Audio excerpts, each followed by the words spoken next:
নমস্কার, আপনারা দেখছেন জেসি নিউজ প্লাস আর আপনাদের সঙ্গে রয়েছি আমি ইমন মুখার্জি। বাংলায় গেরুয়া ঝড়। গত 4 মে ওয়েস্ট বেঙ্গল অ্যাসেম্বলি ইলেকশনের রেজাল্ট অর্থাৎ পশ্চিমবঙ্গ বিধানসভা নির্বাচন রেজাল্টের দিন দেখা গিয়েছে বাংলায় গেরুয়া সুনামিতে কার্যত উড়ে গিয়েছে তৃণমূল কংগ্রেস। বিভিন্ন দিকে পরাজিত হয়েছেন তৃণমূল কংগ্রেসের প্রার্থীরা। পশ্চিমবঙ্গে স্বাধীনতার পর প্রথমবার নিজেদের সরকার তৈরি করেছে ভারতীয় জনতা পার্টি অর্থাৎ বিজেপি।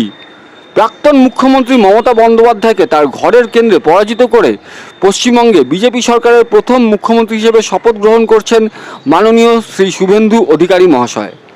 পশ্চিমবঙ্গ জুড়ে বিজেপির এই সাফল্যের বা সাকসেসের রহস্য জানতে আমরা পৌঁছে গিয়েছিলাম বিজেপি নেতা এবং অভিনেতা সুমন বন্দ্যোপাধ্যায়ের কাছে। পশ্চিমবঙ্গ জুড়ে বিজেপির এই সাফল্যের রহস্য কি জানতে চোখ রাখুন আমাদের এই এপিসোডে। হচ্ছে সাধারণ মানুষের দু হাত তুলে আশীর্বাদ, তাদের ভারতীয় জনতা পার্টির প্রতি ভরসা, বিজেপির নেতৃত্বের প্রতি ভরসা, বিজেপি ভারতব্যাপী যে উন্নয়ন চলছে তার প্রতি ভরসা এবং তৃণমূল কংগ্রেসের অত্যাচার, অন্যায়, তাদের যত দুষ্কর্ম, তাদের যত দুর্নীতি তার প্রতি বিরক্তি এবং ঘৃণা। সুমনদা কি কি ফ্যাক্টর কাজ করলো বলে মনে হয়? মানে আমি বলতে চাইছি অ্যাপিজমেন্ট, দুর্নীতি, এগুলো কতটা মানুষের মনে রিয়াক্ট করেছে?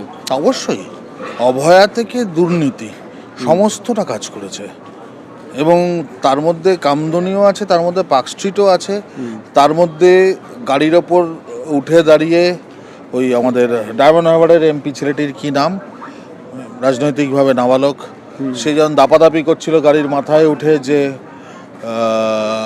4 তারিখের পর বিজেপির পতাকা ধরার মতো হাত থাকবে না, হ্যান কারেগা ত্যান কারেগা, তোর বাপ থাকলে ডাকিস 12টার পর, সেই সমস্ত কিছুতে মানুষ অ্যাকচুয়ালি টিএমসি কালচার থেকে নিষ্কৃতি চাইছিল, সেটাই হয়েছে।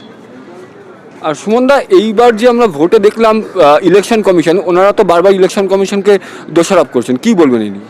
হ্যাঁ, তো চোর চুরি না করতে পারলে পুলিশকে তো দোষারোপ করবেই, তো খুব স্বাভাবিক ব্যাপার, এরা বলার কি আছে। বলিউডকে কি নতুন রূপে দেখা যাবে? দেখুন, কাউকে কোনো ব্যক্তিগত আঘাত করার জন্য আমি এখানে আসিনি বা আক্রমণ করার জন্য আসিনি। টলিউড পরিষ্কার হবে, টলিউড মানে তথা বাংলা ফিল্ম এবং টেলিভিশন ইন্ডাস্ট্রি চালাবে ইন্ডাস্ট্রির লোকজনরাই, বাইরে থেকে কোনো রাজনৈতিক হস্তক্ষেপ হবে না, বাইরে থেকে কেউ গিয়ে আমাদের ইন্ডাস্ট্রি চালাবে না।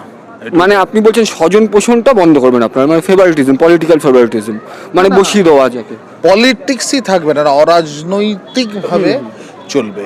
কলকাতায় আমরা দেখলাম গেরুয়া ঝড়, আপনারা কি এতটা প্রত্যাশা করেছিলেন? বিশ্বাস করুন, যেটা শুরুতেই বললাম আপনাকে, মানুষ দু হাত তুলে আশীর্বাদ করেছে, আশীর্বাদের কোনো মাপকাঠি হয় না।